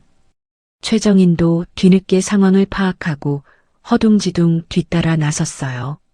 아, 너희들 어디가? 거기서. 가로등도 거의 없는 어두운 국도변이었습니다. 나진을 업고 걷던 윤우의 체력은 완전히 한계에 다다랐어요. 무릎이 꺾이고 발목이 휘청거렸습니다. 그때 뒤쪽 멀리서 신창민의 고함 소리가 들렸죠. 아, 거기 안 서. 공포에 질린 아이들이 비틀거리며 속도를 내보려 했지만 지친 윤우가 발을 헛디뎌 균형을 잃었습니다. 하필이면 그 순간 맞은편 도로에서 승용차 한 대가 전조등을 켜고 빠르게 달려오고 있었어요. 헤드라이트의 밝은 빛이 아이들의 눈을 찔렀습니다. 윤우는 본능적으로 위험을 감지하고 소리쳤습니다. 나진아. 윤우는 자신의 몸을 날려 도로 쪽으로 비틀거리는 나진을 인도 쪽으로 거칠게 밀쳐냈습니다. 나진이 안전한 곳으로 넘어지는 동시에 윤우가 도로 위로 휘청거렸어요. 달려오던 승용차가 굉음을 내며 급브레이크를 밟았습니다. 타이어가 아스팔트를 긁는 날카로운 소리가 밤공기를 찢었죠. 타이어 타는 냄새와 자욱한 먼지, 그리고 눈을 찌르는 헤드라이트 불빛이 아이들을 덮쳤습니다. 차는 윤우의 코앞에서 간신히 멈춰섰습니다. 불과 30cm 정도의 거리였어요. 운전석 문이 거칠게 열리고 사색이 된 남자가 뛰쳐나왔습니다. 바로 서태규였습니다. 태규는 새벽 탐색을 하던 중 아이들을 마주친 것이었습니다. 태규는 헤드라이트 불빛 아래 주저앉은 아이들을 확인하고 심장이 멎는 듯한 충격을 받았습니다. 또 눈앞에서 잃을 뻔했어. 태규의 손이 주체할 수 없이 떨렸습니다. 다리에 힘이 풀려 휘청거렸죠. 나진은 울음을 터뜨렸습니다. 아저씨, 무서워, 안아줘. 윤우는 놀라움과 안도감에 태규를 보자마자 긴장이 풀려 그 자리에 주저앉아 오열했습니다. 아저씨, 저희 아저씨네 집에 가고 싶어요. 제발 데려가 주세요. 태규는 달려가 두 아이를 동시에 품에 껴안았습니다. 떨리는 목소리지만 단호하게 말했죠. 이제 됐어. 아저씨 왔어. 이제 아무도 너희 못 건드려. 미안하다. 늦게 와서 미안하다. 아이들의 작은 몸이 태규의 품 안에서 바들바들 떨고 있었습니다. 일주일 만에 느끼는 따뜻한 품이었어요. 그때 어둠 속에서 거친 발소리와 함께 신창민과 최정인이 헐레벌떡 뛰어왔습니다. 신창민은 상황 파악도 못한 채 윤우의 팔을 거칠게 잡아당기며 짜증을 냈죠. 야, 이 자식들아. 집에 안 들어가? 누가 마음대로 밖에 기어 나오래? 나진은 비명을 지르며 태규 뒤로 숨었고 윤우는 피가 흐르는 무릎으로 허둥지둥 태규의 바지자락을 생명줄처럼 붙잡았습니다. 신창민이 윤우를 억지로 끌고 가려 손을 뻗는 순간이었습니다. 태규가 번개 같은 속도로 그의 손목을 낚아채 비틀어 제압했어요. 으악! 신창민의 비명소리가 밤거리에 울려 퍼졌습니다. 태규는 고통스러워하는 신창민을 노려보며 지옥에서 온 듯한 낮고 서늘한 목소리로 경고했죠. 내 아이들한테 손대지 마. 그 더러운 손 한 번만 더 놀리면 부러뜨려 버린다. 그 살기에 최정희는 질겁하며 뒷걸음질 쳤습니다. 신창민도 태규의 기세에 눌려 꼼짝도 못했어요. 기에 눌린 신창민과 최정희는 욕설을 중얼거리며 도망치듯 집으로 돌아갔습니다. 태규는 그들을 쫓는 대신 즉시 김비서에게 전화를 걸어 지시했어요. 지금 내 위치에서 멀어지는 남녀가 있다. 조용히 뒤밟아서 거주지 파악해. 절대 놓치지 마. 반격을 위한 위치 확보였습니다. 이제 더 이상 당하고만 있지 않겠다는 의지였죠. 태규는 떨고 있는 아이들을 자신의 차에 태웠습니다.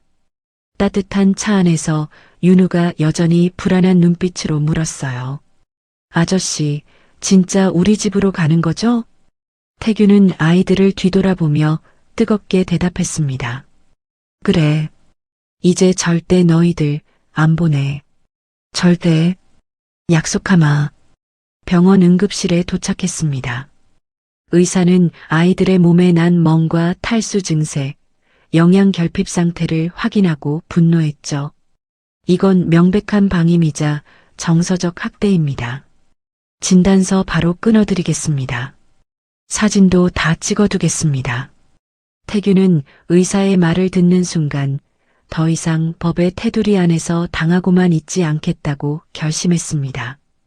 이전에 겪었던 무력감이 분노로 자라났습니다. 아이들을 되찾은 건 기적이야. 이제 처절하게 후회하게 해줄게. 태규는 주먹을 꽉 쥐었습니다. 이제는 잃었던 만큼 돌려줄 시간이었습니다. 나지는 병원 특실에서 안정을 취하고 있었습니다. 수액을 맞으며 새근새근 잠들어 있는 모습이 평화로워 보였죠. 태규는 윤우만 데리고 조용히 병실을 나섰습니다. 김비서가 추적해 알아낸 최정인과 신창민의 새 주소로 가기 위해서였어요. 병원에서 아이들의 학대 흔적을 확인한 후 태규의 눈빛은 이미 분노로 차갑게 가라앉아 있었습니다. 검은색 세단이 도로를 달렸습니다. 이동하는 차 안에서 태규는 윤우에게 최대한 부드럽고 조심스럽게 물었어요. 윤우야, 혹시 거기서 무섭거나 힘들었던 일이 있었니? 아저씨가 혼내려는 게 아니라 너희가 얼마나 아팠는지 정확히 알고 싶어서 그래. 태규는 보호자로서 아이의 상태를 살피는 것이자 동시에 추후 법적 대응을 위한 학대 증언을 확보하려 했습니다. 태규는 혹여나 윤우가 상처받을까 단어 하나하나 신중하게 선택했죠. 윤우는 잠시 망설이다가 작은 목소리로 고개를 끄덕였습니다. 아저씨가 때리려고 할 때 제가 나진이 막아주다가 맞았어요. 밥도 잘 안 줬고요. 나진이가 배고파서 울면 더 화를 냈어요. 태규는 끓어오르는 화를 억누르며 윤우의 손을 부드럽게 잡아주었습니다. 작은 손에서 느껴지는 떨림이 가슴을 미어지게 했어요. 태규는 김비서에게 문자로 대화 내용 녹음을 지시하고 윤우를 안심시켰습니다. 괜찮아. 이제 너한테 손 떼는 사람은 아무도 없어. 아저씨가 그 사람들에게 따끔하게 말해야 할 게 있어서 가는 거야. 같이 가줄 수 있겠니? 윤우는 태규를 믿는 눈빛으로 고개를 끄덕였습니다. 아저씨가 있으면 안전하다는 걸 알고 있었죠. 최정인과 신창민이 숨어 사는 다세대 주택에 도착했습니다. 태규가 문을 두드리자 안에서 귀찮다는 듯한 발소리가 들렸습니다. 잠시 후 문이 열리고 최정인과 신창민이 나왔죠. 최정인은 태규를 보자 불쾌한 표정을 지었고 신창민은 대놓고 시비조로 나왔습니다. 뭐야? 그냥 애들 데려가면 될 줄 알았나 보지? 애들 엄마는 엄연히 이 사람인데. 신창민이 비아냥거리며 바닥에 침을 뱉었습니다. 태규는 윤우가 보고 있기에 감정적으로 대응하지 않았어요. 대신 차가운 눈빛으로 두 사람을 똑바로 응시했습니다. 그 시선에는 분노가 담겨 있었지만 철저히 절제되어 있었죠. 태규는 낮은 목소리로 단호하게 선언했습니다. 두 아이 상태는 병원에서 모두 확인했습니다. 온몸에 멍, 심각한 탈수, 영양결핍. 이건 실수가 아니라 명백한 아동학대입니다. 최정인이 목소리를 높이려 했습니다. 애들 키우다 보면 그럴 수도 있지. 누가 일부러 그랬어? 태규가 차갑게 말을 잘랐습니다. 이 순간부터 당신들은 더 이상 부모가 아닙니다. 법이 그렇게 판단할 겁니다. 신창민이 코웃음을 치며 비웃었어요. 당신이 판사야? 무슨 권리로 그런 말을 해? 태규는 흔들리지 않았습니다. 목소리는 여전히 차분했지만 그 안에 담긴 결의는 단단했죠. 아이들의 몸에 남은 상처가 증거입니다. 의사소견서도 있고 사진도 다 찍어두었습니다. 앞으로 두 아이에게 접근하지 마십시오. 태규는 마지막 경고를 날렸습니다. 오늘은 대화하러 온 게 아닙니다. 당신들이 저지른 짓에 대한 책임을 묻겠다고 통보하러 온 겁니다. 태규의 서늘한 기세에 최정인과 신창민은 잠시 주춤했습니다. 그들도 태규가 보통 사람이 아니라는 걸 느꼈죠. 할 말을 마친 태규는 미련 없이 돌아섰습니다. 가자, 윤우야. 윤우는 태규의 손을 꼭 잡고 그 지옥 같은 집을 빠져나왔습니다. 다시는 돌아가지 않겠다는 듯 태규의 손을 놓지 않았어요. 골목길을 걸어 나오며 윤우가 태규를 올려다보고 옅게 웃었습니다. 아저씨, 이제 진짜 끝난 거죠? 아, 이제 행복하다. 저기는 전부 다 무서웠거든요. 바로 그때였습니다. 근처에서 사나운 개 짖는 소리가 크게 들려왔어요. 윤우가 깜짝 놀라 태규의 허리춤에 매달렸습니다. 윤우는 개 짖는 소리에 트라우마가 떠오른 듯 말했습니다. 여기는 개도 많아요. 밤마다 개 짖는 소리 때문에 무서웠어요. 사람 무는 개들도 있대요. 태규가 아이를 달래주려 물었습니다. 사람 무는 개? 윤우가 무심코 기억 속의 장면을 꺼내놓았어요. 네, 저 집 차고예요. 흰색 큰 차가 있었는데 앞쪽이 다 부서져 있었거든요. 근데 뒷창문에 스티커가 붙어 있었어요. 건드리면 물어요라고요. 무섭게 생긴 게 그림이랑 같이 있었는데 왠지 무서웠어요. 그 말을 듣는 순간 걷고 있던 태규의 발걸음이 뚝 멈췄습니다. 태규의 표정이 순식간에 서늘하게 바뀌었어요. 태규의 머릿속에서 퍼즐 조각이 빠르게 맞춰지기 시작했습니다. 7년 전 사고 현장이 생생하게 떠올랐어요. 목격자가 진술했던 흰색 SUV, 사고 충격으로 파손되었을 앞 범퍼, 그리고 결정적인 단서였던 특이한 스티커, 건드리면 물어요. 그 스티커는 7년 전 뺑소니 차량 뒷유리에 붙어 있다고 목격자가 증언했던 바로 그 문구였습니다. 태규의 심장이 쿵쾅거리며 요동쳤어요. 온몸에 피가 역류하는 듯한 충격이 밀려왔습니다. 내 아이들을 학대한 자들이 내 아내와 딸을 죽인 살인범일 수도 있다는 끔찍한 확신이 들었습니다. 운명이 이렇게 잔인할 수 있을까요? 7년 만에 찾은 단서가 이런 식으로 나타날 줄은 꿈에도 몰랐습니다. 하지만 태규는 소리를 지르거나 놀란 티를 내지 않았습니다. 윤우를 자극하지 않으려고 끓어오르는 감정을 필사적으로 억눌렀어요. 주먹을 꽉 쥔 손에서 피가 날 정도로 힘이 들어갔지만 얼굴은 평온을 유지했습니다. 태규는 떨리는 목소리를 감추고 윤우에게 최대한 부드럽게 말했습니다. 알려줘서 고마워, 윤우야. 아주 중요한 걸 알려줬구나. 너 잘못 아니니까 걱정하지 마라. 윤우는 아저씨가 왜 그런 표정을 짓는지 이해하지 못했지만 고개를 끄덕였습니다. 태규는 아이를 차에 태운 뒤 안전벨트를 매주었어요. 차 문을 닫자마자 즉시 김 비서에게 전화를 걸었습니다.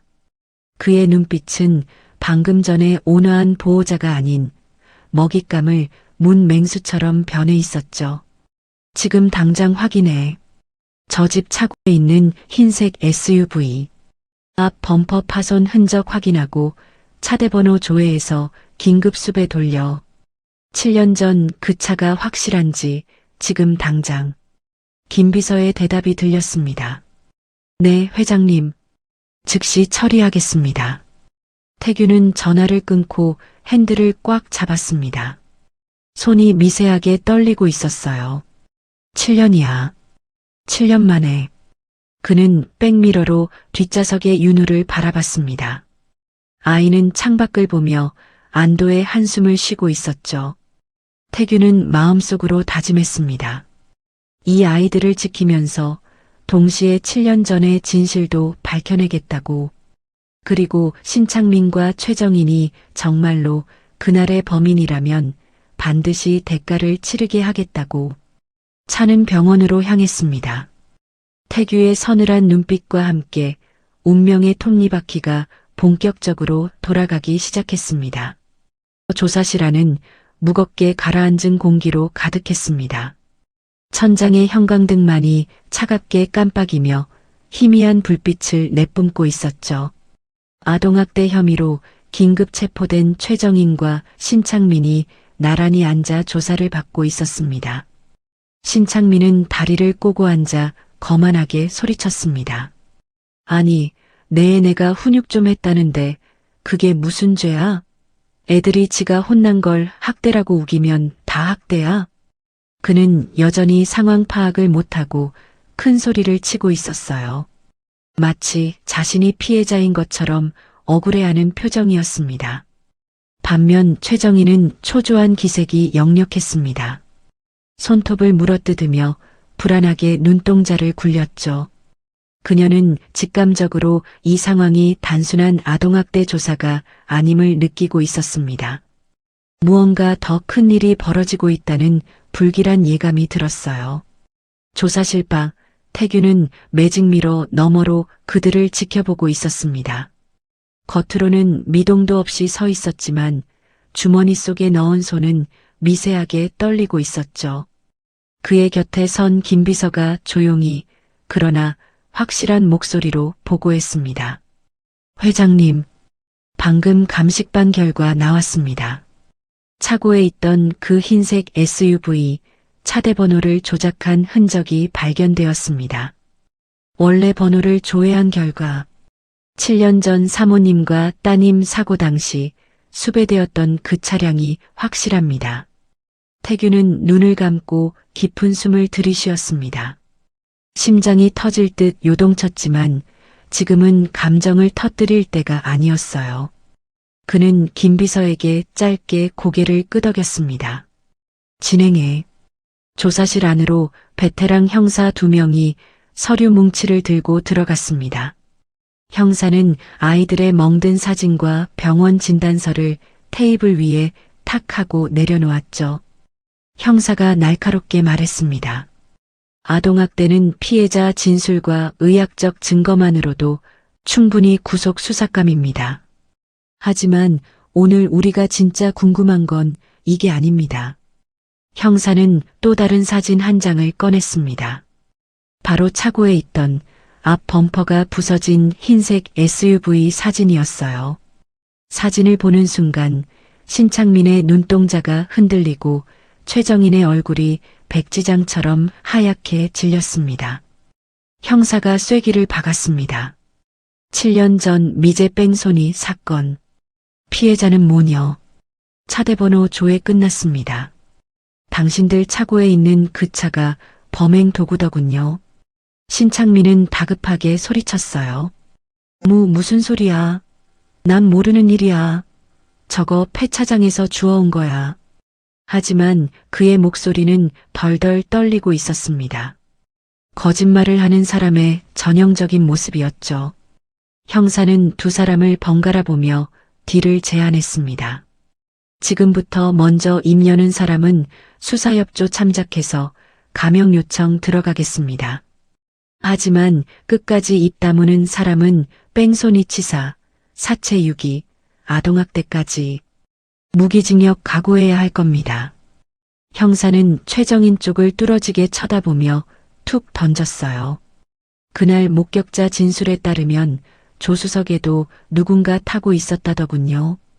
운전은 남자가 했고 그 말에 최정인의 멘탈이 완전히 붕괴되었습니다. 그녀는 신창민을 힐끗 보더니 살아야겠다는 본능으로 소리쳤어요. 난 아니에요. 난 말렸어요. 이 사람이 운전한 거예요. 신창민이 벌떡 일어났습니다. 이 여자가 미쳤나? 그 입 안 다물어?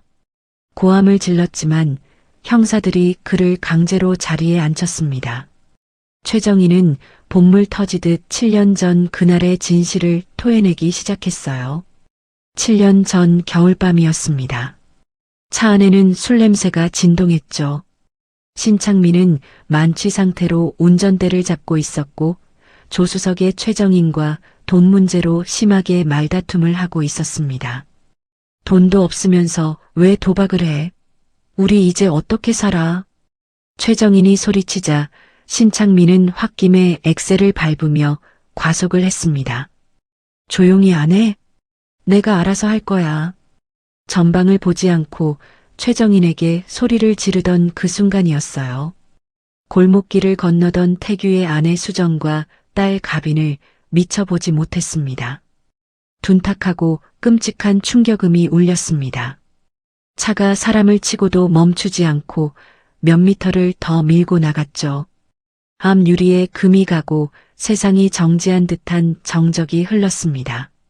최정희는 벌벌 떨며 창밖을 확인했습니다. 피를 흘리며 쓰러진 모녀가 보였어요. 그녀는 비명을 질렀죠. 어떡해. 우리 사람 쳤어. 오빠, 빨리 내려봐. 119 불러야 돼. 하지만 신창민은 공포와 술기운에 눈이 뒤집혔습니다. 창밖 너머로 주위에 아무도 없음을 확인한 그는 악마 같은 선택을 했어요. 지금 119 신고하면 나 감옥 가야 돼. 너 나 없이 살 수 있어? 아무도 못 봤어. 그냥 가. 오빠 미쳤어? 애가 있잖아. 최정인이 매달렸지만 신창민은 그녀를 밀치고 다시 엑셀을 밟았습니다. 쓰러진 모녀를 뒤로 한 채 차는 어둠 속으로 맹렬하게 도주했죠. 진술을 마친 최정인은 책상에 엎드려 오열했습니다. 난 살리고 싶었어. 그 사람 때문에 무서워서 어쩔 수 없이 도망친 거야. 이제 와서 후회해봤자 무슨 소용 있겠습니까? 형사가 감정 없는 목소리로 대꾸했습니다. 침묵으로 살인을 방조한 공범의 변명이었죠. 모든 진실이 드러나자 신창민은 발악했습니다. 아니야. 쟤가지 혼자 살겠다고 거짓말하는 거야. 증거 있어? 하지만 이미 차량 증거, 아이들의 증언, 공범의 자백까지 확보된 상태였습니다. 형사는 즉시 체포영장을 집행했어요. 신창민, 특가법상 도주치사, 사체유기 방조, 아동복지법 위반 혐의로 체포한다. 수갑이 채워지는 순간 신창민은 짐승처럼 울부짖었습니다. 이어서 형사는 최정인에게도 수갑을 채웠습니다. 최정인, 당신도 뺑소니, 방조 및 아동학대 혐의로 체포합니다. 최정인은 소리쳤어요. 내가 불었잖아. 감형해준다며. 하지만 형사들은 차갑게 그들을 끌고 나갔습니다. 누구도 그들에게 동정심을 가지지 않았죠. 조사실 밖에서 모든 과정을 지켜본 태규는 창백한 얼굴로 서 있었습니다. 김 비서가 조용히 다가왔어요. 회장님 고생하셨습니다. 태규는 창밖을 바라보다가 긴장이 풀린 듯 벽에 기대며 나지막이 내뱉었습니다. 끝낼 수 있어서 다행이다. 정말 다행이다. 눈가에는 7년간 참아왔던 눈물이 고였습니다. 아내와 딸을 잃은 그날부터 지금까지 단 하루도 잊은 적 없었던 그 고통이 이제야 조금은 위로받는 것 같았어요. 하지만 태규는 무너지지 않고 곧바로 몸을 일으켰습니다. 복수의 끝은 허무했지만 그에게는 지켜야 할 현재가 있었죠. 윤우와 나진이는 자고 있나? 병원으로 가자. 밤늦은 병원이었습니다. 태규는 나진의 병실로 들어와 소파에 불편하게 잠든 윤우를 안아 침대로 옮겨주었어요. 곤히 잠든 두 아이의 얼굴을 내려다보는 태규의 눈빛은 그 어느 때보다 깊고 단단했습니다. 태규는 잠든 아이들의 머리를 부드럽게 쓰다듬으며 속삭였습니다. 악몽은 끝났어. 앞으로 어떤 일이 있어도 내가 너희를 지켜줄게. 진실은 밝혀졌고 악인들은 심판받았습니다. 7년 동안 태규를 짓눌렀던 어둠이 걷히고 이제야 비로소 태규와 아이들의 진짜 삶이 시작되려 하고 있었어요. 운명이 준 상처를 딛고 새로운 가족으로 다시 태어나는 순간이었습니다. 몇 달의 시간이 흐른 뒤 계절이 바뀌어 따스한 봄 기운이 감돌았습니다. 벚꽃이 만개하고 거리에는 생기가 넘쳤죠. 최정인과 신창민은 1심 재판에서 뺑소니치사, 유기, 아동학대 혐의가 모두 인정되어 중형을 선고받고 수감 중이었습니다. 정의가 실현된 것이었어요. 악인들은 심판받았지만 태규에게는 아직 가장 중요한 마지막 싸움이 남아 있었습니다. 바로 아이들이 법적으로 완벽하게 태규의 품에서 살아갈 수 있도록 하는 친권 및 양육권 소송이었죠. 가정법원 법정안은 형사 재판보다는 덜 살벌했지만 아이들의 인생이 걸려 있기에 공기는 훨씬 더 무겁고 엄숙했습니다. 태규는 긴장한 표정으로 김비서, 변호인단과 함께 자리에 앉아 있었어요. 손가락이 미세하게 떨리고 있었습니다. 판사가 서류를 검토하며 개정을 선언했습니다.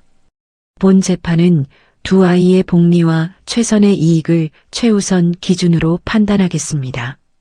최정인과 신창민은 수감 중이라 불출석했지만 그들의 변호인이 형식적으로 앉아 있었습니다. 이미 승부는 정해진 것이나 다름없었지만 법적 절차는 철저히 진행되어야 했죠. 태규 측 변호사가 일어나 증거를 제출했습니다.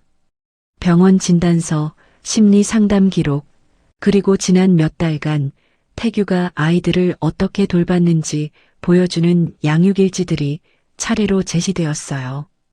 피고 측은 아동을 방임하고 학대했지만 원고 서태규 씨는 아이들의 신체적, 정서적 회복에 결정적인 역할을 했습니다. 이는 단순한 보호를 넘어 진정한 부모의 역할을 수행한 것입니다. 아동심리 전문가가 증인으로 나와 진술했습니다. 중년의 여성 전문가는 차분한 목소리로 말했죠. 아이들은 현재 친모에 대해 극심한 공포를 느끼고 있으며 반면 서태규 씨에게는 깊은 애착과 신뢰를 형성하고 있습니다. 양육자가 변경될 경우 아이들의 심리에 치명적일 수 있습니다. 판사가 부드러운 눈빛으로 방청석에 앉아 있는 윤우를 바라봤습니다. 윤우는 깔끔한 셔츠를 입고 긴장한 표정으로 앉아 있었어요. 윤우 군, 내 말 들리니? 긴장하지 말고 솔직하게 말해도 된단다. 윤우는 앞으로 누구와 함께 살고 싶니? 법정의 모든 시선이 10살 소년에게 쏠렸습니다. 윤우는 잠시 입술을 깨물다가 옆에 앉은 태규를 힐끗 올려다봤어요. 태규는 아이에게 용기를 주듯 고개를 끄덕여 주었습니다. 윤우가 자리에서 일어나 또렷한 목소리로 말했습니다. 저 아저씨랑 살고 싶어요. 아저씨는 저희를 한 번도 버린 적이 없어요. 무서울 때마다 항상 저희를 지켜줬어요. 아저씨랑 있으면 아무것도 안 무서워요. 윤우의 진심 어린 고백에 법정 안의 공기가 숙연해졌습니다. 태규는 고개를 떨구고 붉어진 눈시울을 감추려 주먹을 꽉 쥐었어요. 아이의 그 한마디가 지난 7년의 고통을 씻어주는 듯 했습니다. 판사는 잠시 침묵한 뒤 판결을 내렸습니다. 친모는 아동학대 등으로 실형을 선고받아 양육 능력이 없으며 아이들의 의사가 명확합니다. 따라서 두 아이의 친권과 양육권을 모두 서태규 씨에게 지정합니다. 판사의 선고가 이어졌어요. 또한 최정인, 신창민 씨의 면접교섭권을 전면 제한합니다. 판사봉 소리와 함께 길고 길었던 싸움이 태규의 완벽한 승리로 끝났습니다. 법정을 나온 태규는 다리에 힘이 풀린 듯 잠시 벽을 짚었습니다. 윤우가 달려와 태규의 허리를 껴안으며 울먹였어요. 아저씨, 이제 우리 안 헤어져도 되는 거죠? 평생 같이 사는 거죠? 태규는 윤우를 마주 안으며 떨리는 목소리로 대답했습니다. 그래. 이제 법도 세상 그 누구도 너희를 데려가지 못해. 아무도 너희를 건드릴 수 없어. 잠시 후 변호사가 웃으며 다가와 서류를 건넸습니다. 회장님, 축하드립니다. 이제 호적 정리만 남았습니다. 원하신다면 아이들의 성과본을 회장님과 같게 변경하는 것도 가능합니다. 윤우가 조심스럽게 물었습니다. 그럼 저희 이름도 바뀌는 거예요? 아저씨랑 똑같이? 태규가 아이의 눈높이를 맞추며 물었어요. 내가 너희들의 진짜 아빠가 되어줘도 되겠니? 서윤우, 선아진으로. 우리 진짜 가족이 되는 거야. 윤우는 눈물이 그렁그렁한 채 환하게 웃으며 고개를 끄덕였습니다. 옆에 있던 나진도 뛰어왔어요. 나도 아저씨 딸 할래. 아빠 할래. 나진이 태규의 품에 파고들었습니다. 태규는 두 아이를 품에 안고 비로소 참았던 눈물을 흘렸어요. 며칠 후 화창한 날씨에 언덕 위 추모공원이었습니다. 태규는 말끔한 검은 정장을 입고 새 옷을 입은 윤우, 나진과 함께 천천히 언덕을 걸어 올라갔어요. 봄바람이 부드럽게 불어왔습니다. 이전에 태규가 혼자 절망 속에 찾았던 차가운 도로 위가 아니었습니다. 이곳은 바람이 부드럽게 불고 햇살이 내리쬐는 태규의 아내 박수정과 딸 서가빈이 잠들어 있는 평온한 묘지였죠. 묘비 앞에는 사랑하는 아내 박수정, 사랑하는 딸 서가빈이라는 글자가 선명했습니다. 태규는 준비해온 꽃다발을 내려놓고 묘비를 어루만지며 말을 건넸어요. 여보, 가빈아. 오랜만에 왔지. 오늘은 혼자가 아니야. 당신들에게 꼭 소개하고 싶은 사람들이 있어서 같이 왔어. 태규는 뒤에 서 있는 윤우와 나진의 등을 살며시 밀어 앞으로 나오게 했습니다. 인사해. 여기 계신 분들이 아빠가 세상에서 제일 사랑했고 또 미안해하는 가족들이야. 그리고 이제는 너희들의 가족이기도 해. 윤우가 의젓하게 묘비를 향해 고개를 숙였습니다. 안녕하세요. 저는 서윤우예요. 아빠가 슬퍼하지 않게 제가 옆에서 아빠 잘 지켜드릴게요. 걱정 마세요. 나진도 오빠를 따라 꽃봉오리 같은 두 손을 모으고 배꼽 인사를 했어요. 저는 선아진이에요. 하늘나라에서 우리 지켜주세요. 사랑해요. 아이들의 순수한 인사가 바람을 타고 묘비에 닿았습니다. 태규는 묘비를 바라보며 마지막으로 마음속 깊은 죄책감을 내려놓았습니다.